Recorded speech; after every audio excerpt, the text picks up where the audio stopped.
السلام علیکم ناظرین، امید کرتی ہوں آپ سب خیریت سے ہوں گے۔ چلیے آئیے آپ کو بتاتی ہوں اسٹوری ان منٹس میں ہمراز کے ایپیسوڈ نمبر 28 اینڈ 29 میں کیا ہوتا ہے۔ جی تو سارا کافی پریشان ہے کہ وہ اب احمر سے ملے گی اور اس کو کیا جواب دے گی، اور وہ احمر کا شدت سے انتظار کر رہی ہوتی ہے۔ وہیں پر امارہ آتی ہے اور اسے کہتی ہے کہ کچھ کھا لو، جس پر وہ کہتی ہے کہ مجھے بھوک بالکل نہیں ہے،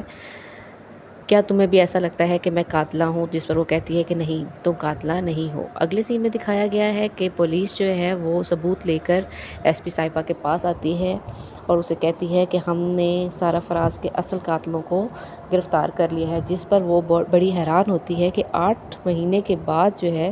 کیس کے اندر ایک نیا موڑ کیسے آ گیا، جس پر وہ اسے کہتا ہے کہ آپ نے خواہ مخواہ بیچاری سارہ احمر پر الزام لگایا تھا۔ نیکسٹ سین میں دکھایا گیا ہے کہ سائم اور اس کی ماں جو ہے وہ بچے کے ساتھ کھیل رہی ہیں جو فراز کا بچہ ہے، اور اگلے سین میں دکھایا گیا ہے کہ سارہ احمر کا جو باپ ہے وہ اور اس کی فیملی جو ہے وہ آپس میں باتیں کر رہے ہوتے ہیں، جہاں پر احمر جو ہے وہ آ جاتا ہے اور وہ کہتا ہے کہ میں سارہ سے ملنا چاہتا ہوں۔ وہ ڈائریکٹ سارہ کے کمرے میں جاتا ہے، سارہ اس کو دیکھ کر رونے لگ جاتی ہے اور اس کو ساری حقیقت بتاتی ہے، جس پر احمر جو ہے وہ بالکل یقین نہیں کرتا اور وہ اسے کہتا ہے کہ تم جھوٹ بول رہی ہو۔ وہ کافی پریشان ہوتا ہے اور وہ یہ سوچتا ہے کہ اب وہ ملک چھوڑ کر چلا جائے گا۔ اگلے سین میں دکھایا گیا ہے کہ سائم جو ہے وہ سارہ فراز کے بھائی کو دیکھ کر کافی زیادہ غصے میں، اور اسے کہتا ہے کہ تمہیں شرم آنی چاہیے، تم بھی ایک مرد ہو تو کیا تمہیں اپنی بہن کو مارنا چاہیے تھا، جس پر وہ خاموشی سے بیٹھا رہتا ہے، اور اس کے بعد پولیس آتی ہے اور اس کی اچھی خاصی پٹائی کرتی ہے۔ اگلے سین میں دکھایا گیا ہے کہ سارہ فراز کا جو باپ ہے اسے پتہ چلتا ہے کہ اس کی بیوی مر چکی ہے، اور یہ بات جو ہے وہ اسے آ کر سارہ فراز کا کزن بتاتا ہے۔ اس کے بعد پولیس آتی ہے اور پولیس جو ہے وہ سارہ فراز کا جو باپ ہے اس کو ہتھکڑی لگانے کے لیے آ جاتی ہے، جس پر وہ کہتا ہے کہ میں نے کچھ نہیں کیا، جبکہ پولیس کہتی ہے کہ تمہیں شرم آنی چاہیے، تم نے اپنے لخت جگر کو ہی مار ڈالا، کیسی تربیت کی ہے تم نے، جس پر وہ کہتا ہے کہ میرا کوئی قصور نہیں، لیکن پولیس اسے کہتی ہے کہ سارہ کا سارہ کیا دھرا تمہارا ہی ہے۔ اس کے اگلے سین میں دکھایا گیا ہے کہ ایس پی صاحبہ جو ہے وہ کرتی ہے فون سائم کو کہ تم جلدی سے تھانے آ جاؤ، میرے پاس بہت اہم خبر ہے تمہیں بتانے کے لیے۔ اس کے بعد وہ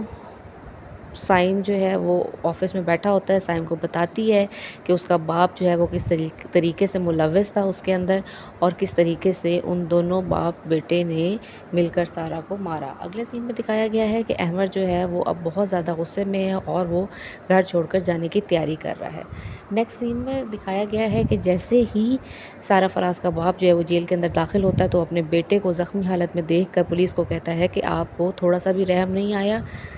اگلے سین میں دکھایا گیا ہے کہ سارہ جو ہے وہ احمر سے ملنے کے لیے اس کے گھر جاتی ہے، جہاں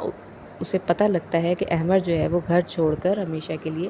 جا چکا ہے، اور اس کی ساس جو ہے وہ اسے کہتی ہے کہ تم اب یہاں پہ دوبارہ کبھی نظر مت آنا۔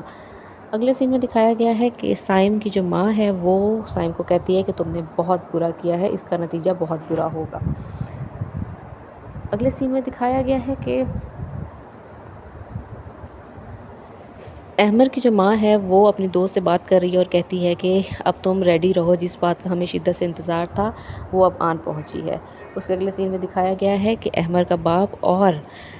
سارہ کا جو باپ ہے وہ آپس میں گپ شپ کر رہے ہیں اور ایک دوسرے کو بتا رہے ہیں کہ کس طریقے سے احمر کو ہینڈل کیا جائے۔ اگلے ہی سین میں دکھایا گیا ہے کہ احمر کی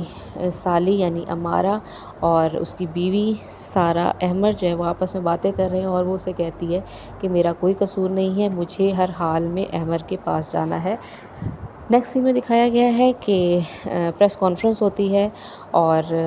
پولیس جو ہے وہ بتاتی ہے کہ سارہ فراز یعنی فراز جو ہے اس کے قاتلوں کو گرفتار کر لیا گیا ہے، اور اسی پر بیٹھے بیٹھے سارہ کا باپ آتا ہے اور وہ کہتا ہے کہ ٹی وی آن کرو جلدی سے، بہت اہم خبر جو ہے وہ دیکھنے کو ملی ہے۔ جیسے وہ ٹی وی آن کرتے ہیں تو وہاں پہ پتہ لگتا ہے کہ خبر آ رہی ہے کہ سارہ فراز کے اصل قاتل جو ہیں وہ گرفتار ہو چکے ہیں، جس پر سارہ جو ہے وہ بہت زیادہ روتی ہے، اور سارہ کی ماں جو ہے وہ شکر ادا کرتی ہے کہ شکر ہے میری بیٹی جو ہے وہ بازیاب ہو گئی، لیکن اس کی ذہنی کنڈیشن جو ہے وہ ان لوگوں نے بہت زیادہ خراب کر دی تھی۔ وہ سب فیملی اکٹھے ہوتے ہیں اور شکر ادا کرتے ہیں کہ ان کی بیٹی بچ گئی۔